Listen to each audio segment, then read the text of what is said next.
Hello, you're watching World Talks on TVP World. My name is Sasha Farba. Ukraine has dominated discussions at this week's European Council summit in Brussels, with EU leaders reaffirming support for Kyiv, extending sanctions against Russia for another year, and advancing Ukraine's path toward EU membership. But the meeting has also been marked by debate over reports that officials from European Council President António Costa's office established contacts with the Kremlin, raising questions about whether Europe should begin preparing for a future diplomatic track with Moscow. Joining us now is Karolina Borońska-Hryniewiecka, political science expert and member of Team Europe Direct. Good to have you back with us. Welcome. Good morning. So big picture first. We're looking also at a major budget discussion. We're talking about Ukraine, accession, enlargement. Where do you think let's say the major points are going to be once the second day of the summit will wrap up today? Well, first of all, it's important to note that this is not a summit of grand decisions. It is more a summit of consolidation, dialogue, and maybe, if we want to be a little bit ironic, buying time for these grand decisions on the budget, because the deadline comes at the end of the year and the member states have to decide about how and where to allocate billions of euros. The second thing, obviously very, very important, is how to proceed with Ukraine peace process and negotiations, potential negotiations with Russia.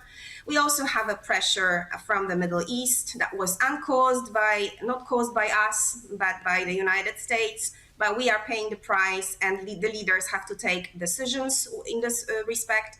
And obviously many other topics. So I would say that seeing what's going on and feeling the political dynamics, there is ground consensus on the very general direction, on the big picture. So the EU has to keep united. The problems come when the question how enters into the agenda, and everybody kind of has a different idea of what methods should be applied. For example, to talks with Russia or to allocation of the funds within the budget. So the nitty-gritty is always the problem, but it's normal with 27 different member states, 27 different strategic interests, who at the end of the day want to be united, but they also have to protect their own electorates and interests, right?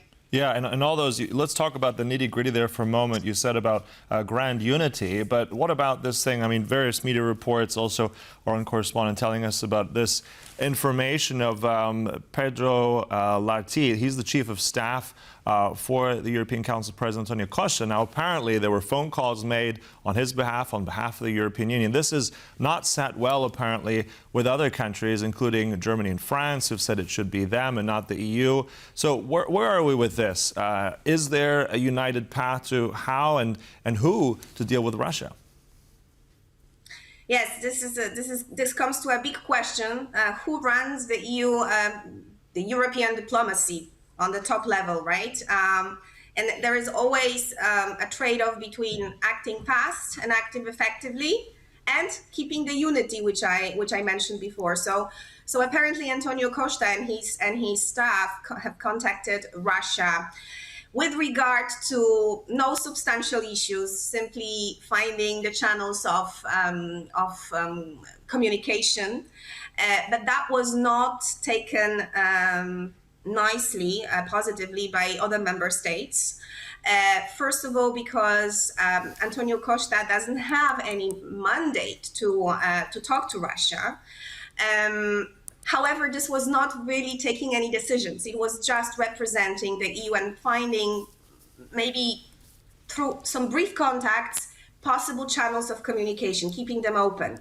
It is also very important to note that while member states are reluctant to, let's say, devolve or delegate this representation power to separate national institutions, the European Union as an institution, as an organization, has to be present in the talks. And we know that the United States have been unable to solve the peace talks and the problem, despite the promises by Donald Trump. On the other hand, there are very important, crucial efforts made by the major member states, so also E3, let's say, yeah, France, Germany, and the UK, outside of the EU. There is also E5 format, including Italy and Poland. So we could say there is a proliferation of goodwill, but the EU needs to act united. And therefore, this kind of episodes are not taken well. I cannot say whether this was a mistake or not, but definitely we're going to have a follow-up now with Friedrich Merz inviting E5 member states to Berlin to discuss further steps. And obviously, this will then be fed to the rest of the member states to agree on some common position. And last word, obviously, nothing will be started and no crucial mandate to negotiation before Russia stops bombing Ukraine and actually agrees to concessions. I mean, this has to be the first step. But as you said, I mean, on the one hand, from various reports, we've heard also from that meeting, the E3, those countries that includes, as you said, Germany, plus the UK and France, but now E5, it's a different format. So all these different formats, I think that's causing, I think the big question mark is which one will lead. For you said proliferation of goodwill. I mean, ultimately here, some looking at this, is this not like too much? Should it not be one of these institutions like the European Union, but then would it not fall to maybe the High Representative, or is that no longer where things should be? So I'm just wondering how much of this competitiveness of who represents Europe, is that ultimately going to be a good or bad thing here?